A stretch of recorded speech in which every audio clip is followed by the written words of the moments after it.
Lasījums no Marka evaņģēlija 8. nodaļas. Tanīs dienās, kad tur daudz ļaužu bija un tiem nebija ko ēst, Jēzus aicināja savus mācekļus pie sevis un uz tiem sacīja: Mana sirds iežēlojas ļaužu dēļ, jo tie jau 3 dienas pie manis palikuši, un tiem nav ko ēst. Un kad es tos neēdušus uz mājām atlaidīšu, tad tie ceļā badā nonīks, jo citi bija no tālienes nākuši. Un viņa mācekļi tam atbildēja: No kurienes, kas šos ar maizi var pieēdināt šeit tuksnesī? Un viņš tiem jautāja: Cik jums maizes? Tie sacīja: 7. Un viņš ļaudīm pavēlēja pie zemes apmesties, un viņš ņēma 7 maizes un pateicās, tās pārlauza un deva saviem mācekļiem, lai tās liek priekšā, un tie lika ļaudīm priekšā. Tiem bija arī mazums zivtiņu, un pateicību sacījis, viņš pavēlēja arī tās likt priekšā. Bet tie ēda un paēda, un pielasīja ar atlikušām druskām 7 kurvjus, un to bija pie 4000, kas bija ēduši, un viņš tos atlaida.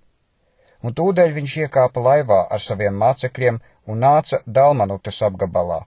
Un farizēji izgāja un iesāka ar viņu strīdēties, un meklēja no viņa kādu zīmi no debesīm, viņu kārdinādami. Un viņš gauži nopūtās savā garā un sacīja: Ko šī tauta meklē zīmes? Patiesi es jums saku, šai tautai nekāda zīme netaps dota.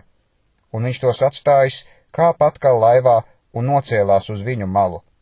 Un tie bija aizmirsuši maizi ņemt līdzi, un tiem vairāk nebija kā 1 maize vien pašiem klāt laivā. Un viņš tiem pavēlēja sacīdams: Raugiet, sargājieties no farizēju un no Hēroda rauga. Un tie domāja savā starpā sacīdami: Tas ir, ka mums maizes nav. Un to nomanīdams, Jēzus uz tiem sacīja: Ko jūs domājat, ka jums maizes nav?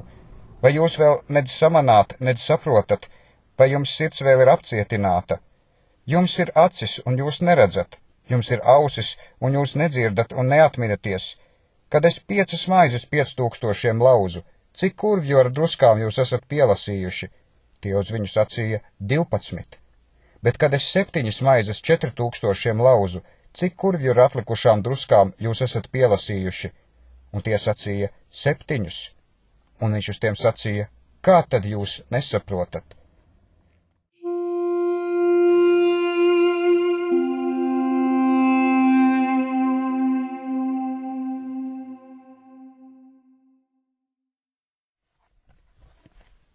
Otra Samuēla grāmata, 19. nodaļa. Un Joabam tapa sacīts: Redzi, ķēniņš raud un žēlojas par Absalomu, un uzvara tai dienā kļuva par žēlabām visiem ļaudīm, jo ļaudis tai dienā dzirdēja sakām: ķēniņam sirds sāp par savu dēlu. Un ļaudis tai dienā nāca Zakšas pilsētā, tā kā ļaudis Zakšas nāk, kas kaunā krituši, kaujā bēgdami. Un ķēniņš savu galvu bija aptinis un sauc ar stipru balsi: Ak, mans dēls Absalom! Ak, Absalom! Mans dēls, mans dēls! Tad Joabs nāca pie ķēniņa namā un sacīja: Tu šodien esi apkaunojis visu savu kalpu vaigus, kas šodien glābuši tavu dzīvību, un tavu dēlu, un tavu meitu dzīvību, un tavu sievu dzīvību, un tavu blaku sievu dzīvību. Bet tu mīļo, kas tevi ienīst, un ienīsti, kas tevi mīļo, jo tu parādi šodien, ka virsnieki un kalpi tev nav nekas, jo es nomanu šodien, ka tikai Absaloms būtu dzīvs, un mēs visi šodien būtu miruši, tad tas tev būtu paprātam.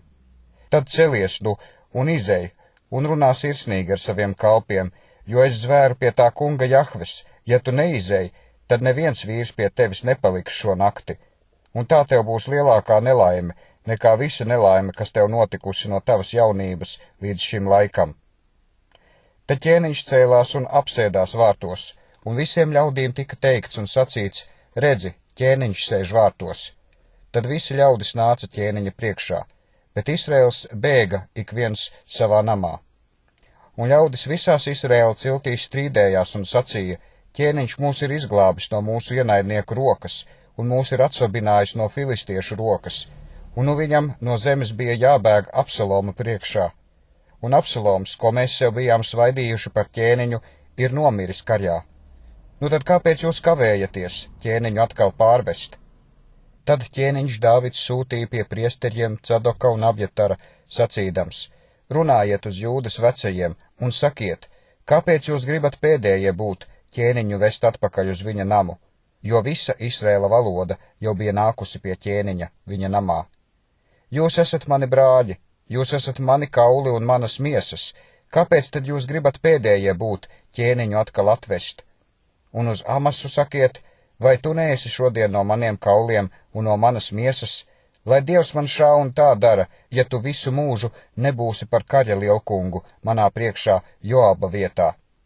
Tā viņš locīja visu Jūdas vīru sirdi, kā viena vienīga vīra, un tie sūtīja pie ķēniņa, sacīdami: griezies atpakaļ, tu un visi tavi kalpi.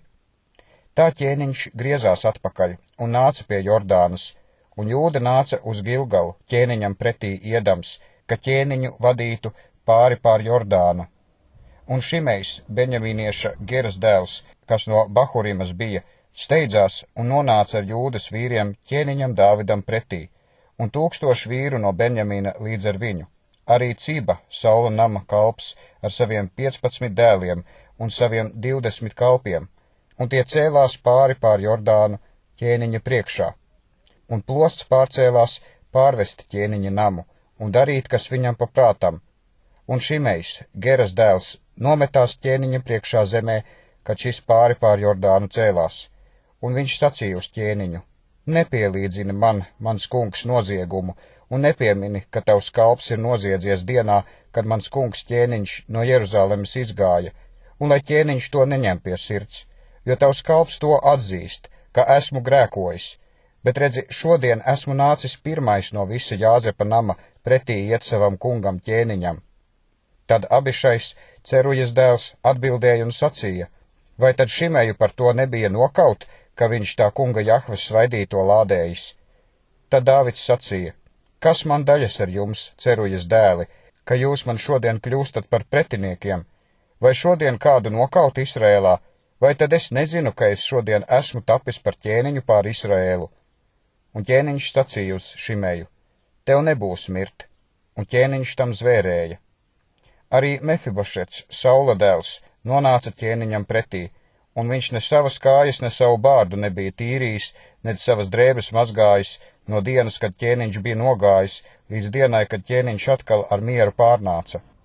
Un kad viņš Jeruzalemē ķēniņam pretī nāca, tad ķēniņš uz to sacīja: kāpēc tu neesi man līdzi nācis, Mefibošet?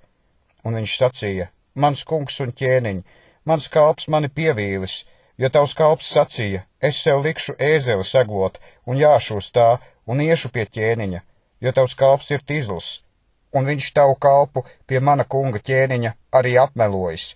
Bet mans kungs ķēniņš ir kā viens dieva eņģelis, dari, kā tev patīk, jo viss mana tēva nams tik nāves ļaudis vien bijuši manam kungam ķēniņam. Taču tu savu kalpu esi licis starp tiem, kas ēd pie tava galda. Kādas tiesības man tad vēl ir, jeb par ko man vēl būs brēkt uz ķēniņu? Tad ķēniņš uz to sacīja: kāpēc tu vēl runā par savām lietām? Es esmu sacījis: tu un Cība daliet tīrumu. Un Mefibošets sacīja uz ķēniņu: lai viņš arī visu paņem, ka nu mans kungs ķēniņš atkal ar mieru savā namā pārnācis. Un Barzilais, Gileādietis, nāca arī dzen no Rogelimas un gāja ar ķēniņu pār Jordānu, viņu pārvadīt pār Jordānu. Un Barzilais bija ļoti vecs, pie 80 gadiem, un ķēniņu bija apgādājis, ka tas mita Mahanaimā, jo viņš bija ļoti bagāts vīrs. Un ķēniņš sacīja uz Barzilaju: tev būs man iet līdzi, es tevi apgādāšu pie sevis Jeruzalemē. Bet Barzilais sacīja uz ķēniņu: cik man vēl būs mūža gadu un dienu, ka man ar ķēniņu iet uz Jeruzalemi? Es šodien esmu 80 gadus vecs, vai es vēl varu izšķirt, kas labs, kas nelabs? Un vai tavam kalpam vēl kāda garša, ko viņš ēd un dzer? Vai es vēl varētu sadzirdēt dziedātājus un dziedātājus? Un kāpēc tavs kalps lai ir par nastu manam kungam ķēniņam? Tavs kalps ies mazliet ar ķēniņu pār Jordānu. Kāpēc ķēniņš man grib darīt tādu lielu žēlastību? Ļauj savam kalpam atgriezties atpakaļ un mirt savā pilsētā pie sava tēva un pie savas mātes kapa. Un redzi, šeit ir tavs kalps Kimhams, lai šis iet pāri līdz ar manu kungu ķēniņu, un dari tam, kā tev patīk. Tad ķēniņš sacīja: Kimhamam būs iet man līdzi, un es viņam darīšu, kā tev patīk, un visu, ko tu no manis prasīsi, es tev gribu darīt.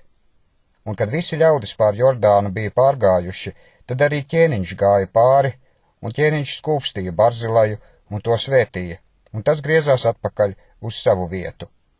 Un ķēniņš gāja tālāk uz Gilgalu, un Kimhams tam gāja līdzi, un visi Jūdas ļaudis ķēniņu bija pārveduši, un arī pusi no Izraēla ļaudīm.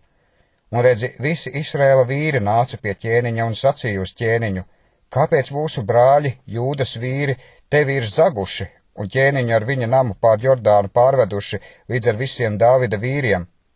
Tad visi Jūdas vīri atbildēja Izraēla vīriem: tāpēc, ka ķēniņš mums ir tuvs radinieks, un kāpēc jums par to dusmas? Vai tad mēs esam dabūjuši ēstu no ķēniņa, jeb vai viņš mums ir devis dāvanas? Un Izraēla vīri atbildēja Jūdas vīriem un sacīja: mums ir 10 daļas pie ķēniņa, un arī pie Dāvida mums ir vairāk nekā jums. Kāpēc tad jūs mūs esat turējuši tādā negodā? Vai mūsu vārds nav pirmais bijis mūsu ķēniņu vest atpakaļ? Bet Jūdas vīru valoda bija bargāka nekā Izraēla vīru valoda.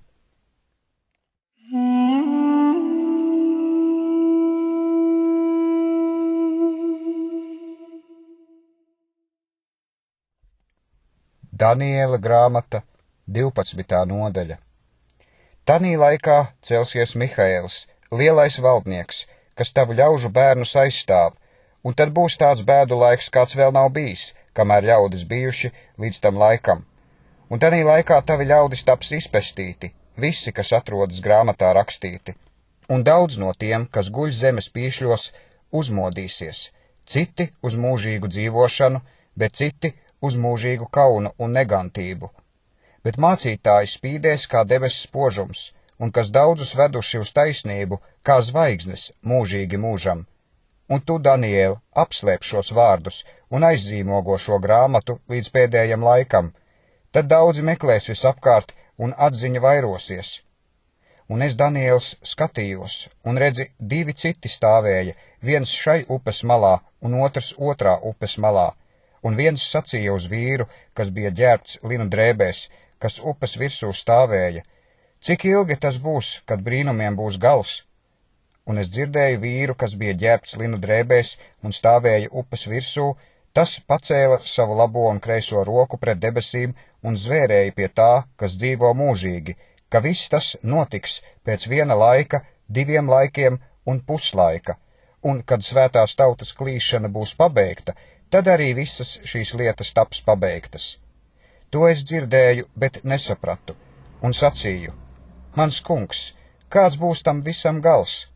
Un viņš sacīja: ej, Daniēl, projām, jo šie vārdi ir apslēpti un aizzīmogoti līdz pastaram laikam.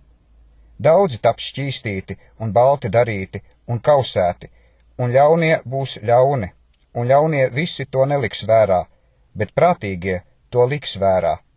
Un no tā laika, kad ikdienas upuris kļūs atņemts un negantība un postīšana notiks, būs 1290 dienas.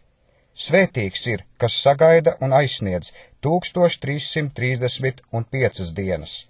Bet tu noej līdz galam, un tu dusēsi un atkal celsies savu daļu dabūt pastarā laikā.